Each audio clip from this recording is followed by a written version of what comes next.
अस्सलाम वालेकुम, आप सभी का इस्तकबाल है। आप देख रहे हैं स्पेशल रिपोर्ट। आपका मेजबान मीर हिलाल हाजुरी हाजिर खिदमत।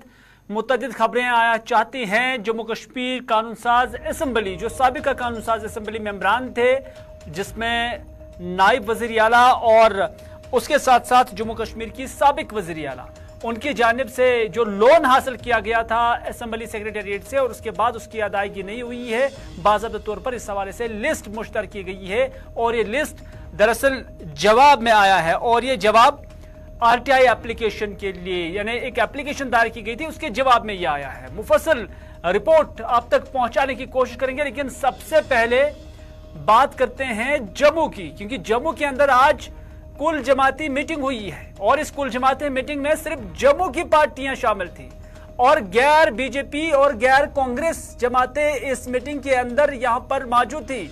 और 15 जमातों की इस मीटिंग में जब ये मीटिंग इख्तिताम पजीर हुई तो उसके बाद यही निकलकर सामने आया कि जम्मू कश्मीर को दफा 371 मिलना चाहिए, यानी दफा 371 की मांग यहां पर रखी गई है। जम्मू को जो आइडेंटिटी थी उसकी बहाली हो जानी चाहिए, यह भी यहां पर डिमांड रखी गई है।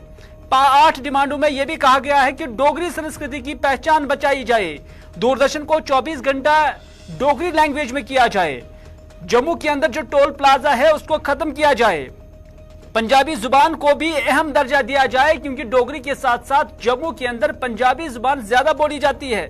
कश्मीरी पंडितों की घर वापसी हो जानी चाहिए, टेलीविजनों की मुस्तकिली हो जानी चाहिए, रोहिंग्या और बांग्लादेशियों की जांच की जाए और पीओजेके की लोगों की जो मांगे हैं उन्हें पूरा सरकार करे। इस तरह की डिमांडें यहां पर आज जम्मू के अंदर मुख्तलिफ जो छोटी मोटी तंजीमें ही सही, लेकिन उनकी एक मजमूई कोश, एक यूनाइटेड फोरम बनाया गया है। न सिर्फ इतना बल्कि उसके बाद यहां पर एहतजाजी मुजाहरा भी हुआ, यानी जब ये मीटिंग मुनक्कद हुई तो उसके बाद यही जमातें एक साथ मिलकर हाथों में अपने प्ले कार्ड्स उठाए रखे हुए बाहर सड़क की तरफ भी निकले और उन्होंने कहा कि यह एहतजाजों का सिलसिला जम्मू के अंदर जारी रहेगा। यानी कुल मिलाकर इन जमातों ने यह मंशूर बनाया है कि जम्मू की आइडेंटिटी बचाई जाए। लेकिन क्या इससे बीजेपी पर कोई असर पड़ेगा, कांग्रेस पर किस तरह का असर पड़ेगा, यह बाद में देखा जाएगा। लेकिन इन जमातों का आज इस मीटिंग के बाद क्या कुछ कहना था, इस एहतजाज के बाद क्या कुछ कहना था, आपकी नजर करते हैं।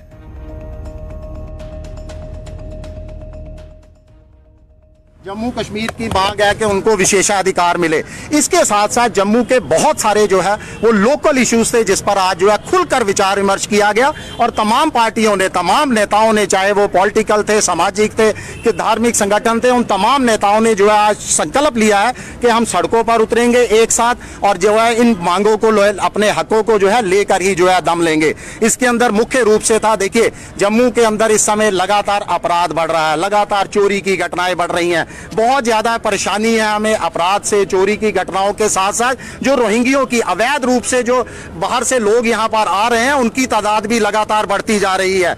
इसके साथ साथ पंजाबी का बहुत बड़ा इशू था कि पंजाबी भाषा को जो है एक सबसे ज्यादा बोली जाने वाली भाषा है, डोगरी के साथ साथ हिंदी के साथ साथ उसको आधिकारिक दर्जा दिया जाए। हमारे डेली वेजर जो कई महीनों से लगातार जो है हड़ताल कर रहे हैं, धरनों पर बैठे हैं, उनकी कहीं पर सुनवाई नहीं है। हम तमाम पार्टियों ने आज जो है ये संकल्प लिया है कि हम तमाम इन मुद्दों पर जो है एक साथ बाहर निकलेंगे और एक साथ सड़कों पर उतरेंगे और अपनी मांगों के हक। एकमात्र डोगरा स्टेट थी पूरे हिंदुस्तान में जिसको डिसमेंटल किया गया, स्टेटस घटाया गया और हमें यूनियन टेरिटरी बना दिया गया। ये किसी भी तरीके से जस्टिफाई नहीं किया जा सकता है। हमारा जो स्टेटस है और जो अधिकार हमें महाराजा हरि सिंह जी ने दिए थे लैंड्स और जॉब्स का, वो हमारे बहाल होने चाहिए। उसके अलावा डोगरी को प्रोत्साहन मिलना चाहिए और दूरदर्शन जो है वो 24 आवर्स डोगरी चैनल जो है वो रिले किया जाना चाहिए। जम्मू को अक्सर नजरअंदाज किया जाता रहा है, उसको अपने हक मिलने चाहिए। रोहिंग्याज और बांग्लादेशियों को यहाँ से बाहर करने के लिए भारतीय जनता पार्टी की सरकार ने बार बार आश्वासन दिए, कभी पार्लियामेंट के अंदर दिए, कभी असेंबली के अंदर दिए जब उनकी और पीडीपी की मिलीजुली सरकार थी। लेकिन उस संदर्भ में भी कोई भी कार्रवाई या कोई भी इनिशिएटिव तक सरकार की तरफ से नहीं लिया गया है।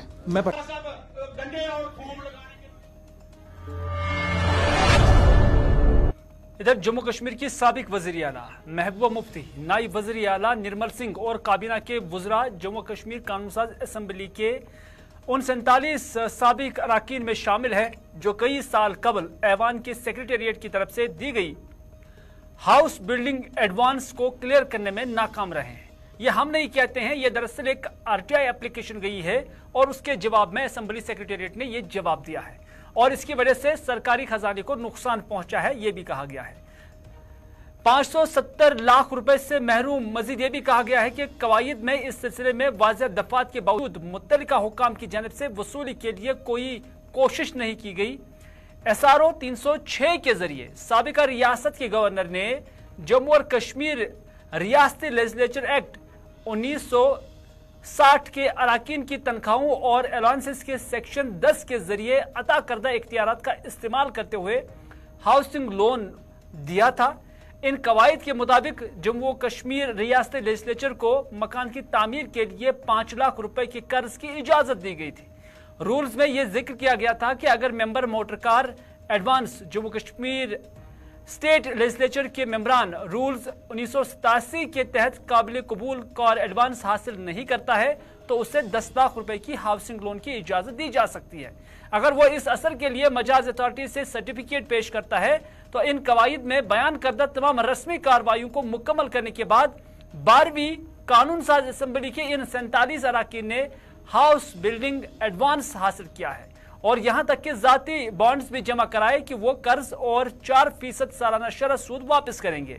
इन साबिक MLAs को माहाना किस्त में सूद के साथ कर्ज की अदायगी 60 से ज्यादा नहीं करनी थी।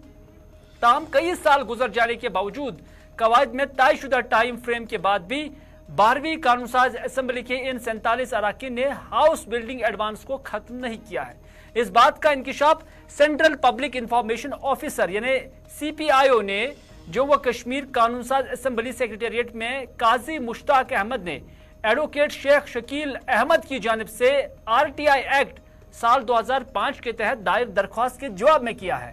साबिक MLA जिनको मुख्तलिफ तारीखों पर घर की तामीर की पेशगी के तौर पर 20-20 लाख रुपए दिए गए थे लेकिन वो इससे देने में नाकाम रहे हैं। वो है डॉक्टर निर्मल सिंह, मुश्ताक अहमद शाह, नजीर अहमद गुरैजी, मुबारक गुल, मोहम्मद खलील बंद और अब्दुल रशीद इंजीनियर, नीलम कुमार लंघे, GM सरूरी, RS पठानिया, एजाज अहमद मीर, मुमताज अहमद खान, अब्दुल मजीद लारमी और मोहम्मद अमीन भट्ट। इसी तरह से साबिक MLA जो घर की तामीर की पेशगी तौर पर दिए गए 10 लाख और 5 लाख की अदायगी में नाकाम रहे हैं। उनमें शेख इशफाक जबार, नूर मोहम्मद शेख, कुलदीप राज, जावेद हसन बेग, अब्दुल हुसैन अंसारी, गुलजार अहमद वानी, चौधरी मोहम्मद अकरम, अब्दुल रहीम रातर जो कुकरनाग के हैं वो शामिल है।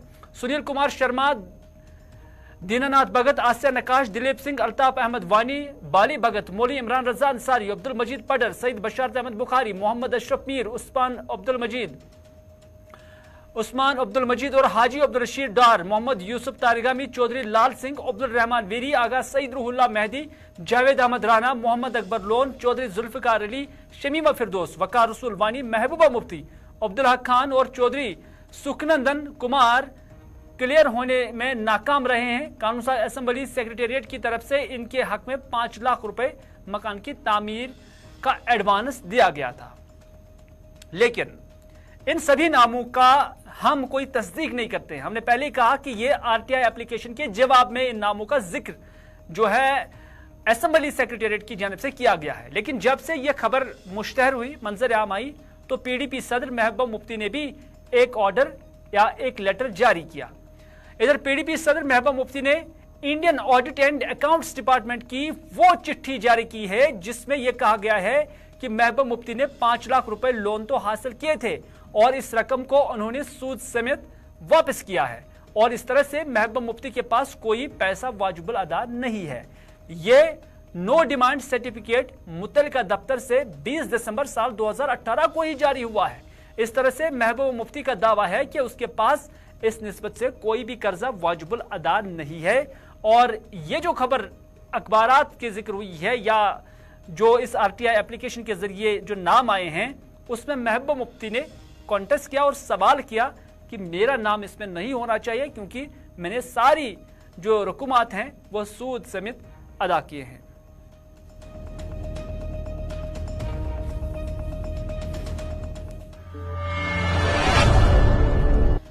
बात मुस्तफा कमाल की करते हैं, जिनका ताल्लुक नेशनल कॉन्फ्रेंस से है। उनका कहना है कि 370 पर जो हालिया सुप्रीम कोर्ट ऑफ इंडिया की जानिब से फैसला आया है, इसको आखिरी फैसला ना समझा जाए, ये कोई हतमी फैसला ना समझा जाए। जम्मू कश्मीर की आवाम इस हक के लिए यानी 370 के हक के लिए जदोजहद करेंगे। हम हर वक्त मरकजी सरकार के साथ 370 की मांग करते रहेंगे और हमेशा कानूनी पहलू को देखकर हर पहलू को फॉलो किया जाएगा। ये मामला सुलझाना चाहिए। और इनके अपने प्रधानमंत्री जो हैं अटल बिहारी वाजपेयी, उन्होंने कितनी बार इसके बारे में कहा है। शुरू हुआ था, बस सर्विस हुई थी शुरू उड़ी से यहाँ चकंदाबाद पुंछ से सामान और पैसेंजर्स लेके जो है एक किस्म का राब्ता कायम हुआ और आहिस्ता आहिस्ता आहिस्ता आहिस्ता ये इस हद तक आ गया था। हम समझते थे अब इस मसले का हल निकलेगा ही निकले, लेकिन ऐसा हुआ नहीं है। जो मरकजी सरकार ने कदम उठाया है वो किसी को मंजूर नहीं है। इसके बारे में हमारे जो कानूनदान है, हमारे जो सोच समझ रखने वाले हमारी तंजीम के हैं, वो इस बारे में जो है फैसला लेंगे कि ये किस तरीके से मरकजी सरकार पे दबाव बनाया रखे। ये दबाव बनाने के बगैर नहीं होगा। इसमें जितना जख्म दिया है इन्होंने, दबाव किसी भी सूरत में कम नहीं होगा और तरीके से अपना पुरअमन तरीके से मरकजी सरकार के साथ बात उठाएंगे, कानूनी हो।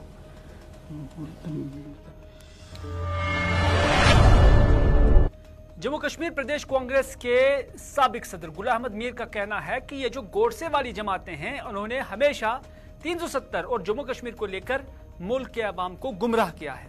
उन्होंने कहा कि 370 के जरिए जम्मू कश्मीर के अवाम को कुछ गारंटीज दी गई थी आइन के अंदर, और उस वक्त के जो आइन के बनाने वाले थे उन्होंने इस बात का उस वक्त ये गारंटी रखी थी, क्योंकि वो हमसाया ममालिक के साथ सरहदी सूरत हाल के पेश नजर ये रियायतें दी गई थी।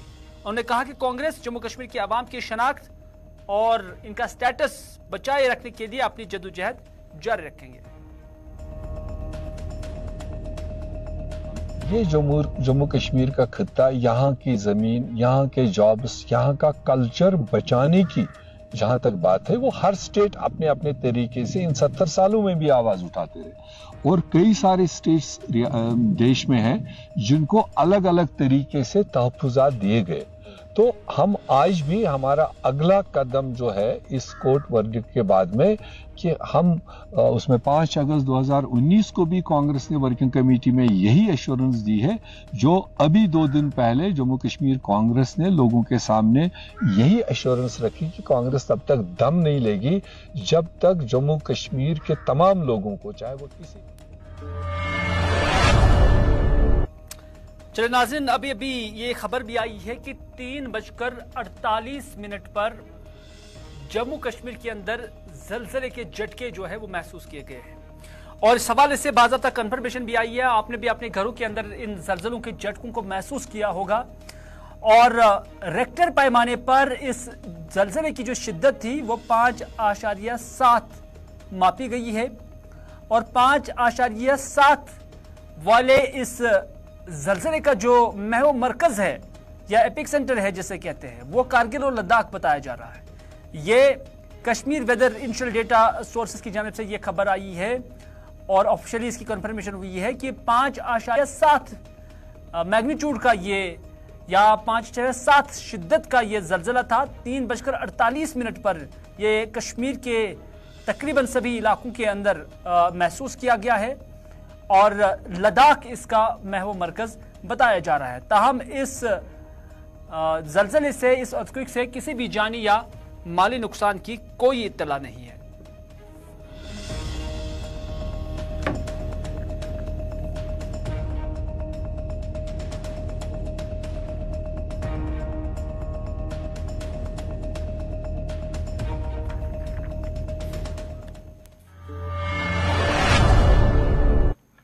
नाज़रीन, इधर गुजरियाल कुपवारा के मकामी लोगों ने आज DC ऑफिस कुपवारा के बाहर एहतजाजी मुजाहरा किया और तकरीबन 1 घंटे से जायद देर तक यहां ट्रैफिक जाम भी रहा। मुजाहरीन ने महकमा जल शक्ति पर इल्जाम लगाया कि इस इलाके को पीने के साफ पानी से महरूम रखा गया है। वाज़ेह है कि घड़ियाल में एक अगरचे स्कीम के तहत पानी की पाइपें बिछाई गई, ये मकामी लोग कहते हैं, मगर पानी का नामो निशान कहीं नहीं है। एहतजाजी लोगों ने यह भी इल्जाम आयद किया कि दरकीरी का पानी बाकी इलाकों को दिया गया मगर इस इलाके को नजरअंदाज किया गया है।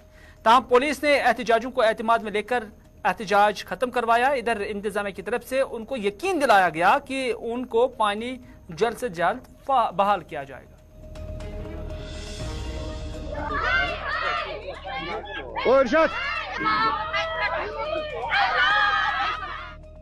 अपील कर DC साहब दी तो दोक 2017 मज यमो दंगेड आब त्रो गजरालस 2017 पे चले दोक 21 मज त्रो घर पत घर आब न त्रोक न 2021 ते मकल 22 ते मकल 23 ते मकल आब न आ न कहें परस कर इनाग्रेशन कत कर इन पृछो तो इनाग्रेशन कत गई अगर न आब घर पत घर कहें इनाग्रेशन कत गई DC साहब खसन SP साहब खसन DSP साहब खसन पानी हूं डायरेक्टर खसन तुम दिन तथा नजर कस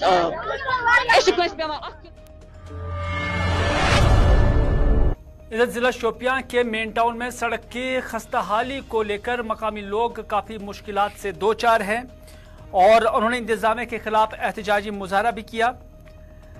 उनका कहना है कि कई बार उन्होंने मुतलका महकमे से अपील की है कि सड़क पर मैगडम डाला जाए ताकि आम लोगों को चलने में कोई परेशानी ना हो।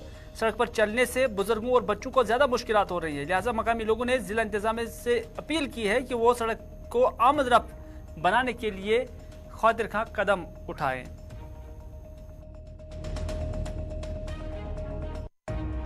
कनपार पे यथा वत ये कनपुर गोडनिक स्टेज ये दीतो नजर तुम ये गो बराबर वरी RMBS गए टवनालस गए मगर अस आव ये कर कहें तजर तुम दियो नजर ये कालचन गाड़ खड़न या दोहस गाड़ खड़न ये गाड़ खचान कहें टोटल तुम वो पान क्या गुमुत पे त्रा पत्म वरी पन्न पोसन सीमट सह रूद न पता शीन तुलने इन मशीन सह सीमट थोदे तुल यह गो ये एक्सीडेंट गाड़ गई ये ब्या गई अपर आय कदलस ठासन तुम दीतो नजर पान तुम हाइतो पत कुन कैमरा ये सजर वजर गाड़ वाड़ खचन। कि हम DC साहब से गुजारिश करना चाहते हैं कि हम पिछले 3 सालों से बहुत ज़्यादा परेशान हैं। जब भी कोई गाड़ी आती है एक्सीडेंट तो आए रोज़ हो ही जाते हैं, बाइक की स्केटिंग हो जाती है। आप इस रोड की हालत देखिए और R&B म्यूनसिपलिटी कोई दफ्तर हमने नहीं छोड़ा है जिसमें हम नहीं गए और उनको नहीं बोला कि इसकी कोई मरम्मत कीजिए आप, मगर कोई ध्यान नहीं दे रहा है। पता नहीं क्या मसला है और ये मेन टाउन है, ये मेन टाउन की हालत है और आगे पता नहीं फिर गांव का क्या हाल होगा, ये हमारा हाल है। नाज़रीन, क्रिसमस के दिन से पहले ही यहाँ सेंट जोसेफ चर्च बारामूला में तमाम इंतजामात को हतमी शक्ल दी जा रही है। तमाम तबकों के लोग 25 दिसंबर को क्रिसमस मनाएंगे, ये भी यहाँ पर बताया गया। इधर गुलिस्तान न्यूज़ से गुफ्तगू करते हुए सिस्टर सेम्प्रोजा ने कहा कि हम इस साल क्रिसमस के हवाले से पुरजोश हैं। साथ ही उन्होंने कहा कि क्रिसमस मनाने का एक पैगाम ये भी है कि सभी इंसान आपस में मिलजुल कर और अमन अमान से रहे। क्रिसमस की तैयारी बहुत पहले कर चुके हैं हम। हमारे जो लोकल्स हैं उनके साथ उनके घर घर जाकर के हमने क्रिसमस कैरल गाना गाया और उनके साथ में जो प्रभु यीशु का जन्म का संदेश है उसको बांटा है। प्रभु यीशु के जन्म का संदेश जो प्रेम, शांति और आशा का संदेश है उसको हमने घर घर में जा कर के सुनाया है। यहाँ तक कि फिर हम हमारे हॉस्पिटल में भी क्रिसमस मनाया, लोगों के साथ उन्हें क्रिसमस संदेश दिया।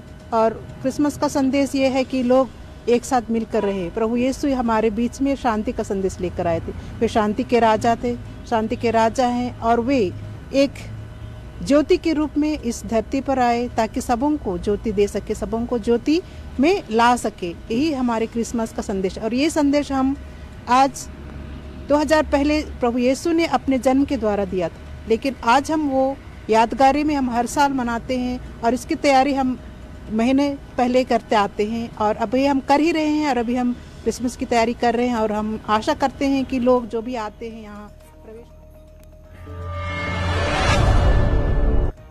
स्पेशल रिपोर्ट में बस इतना ही। अपने मेजबान को दीजिए इजाजत। अल्लाह ने के बाद।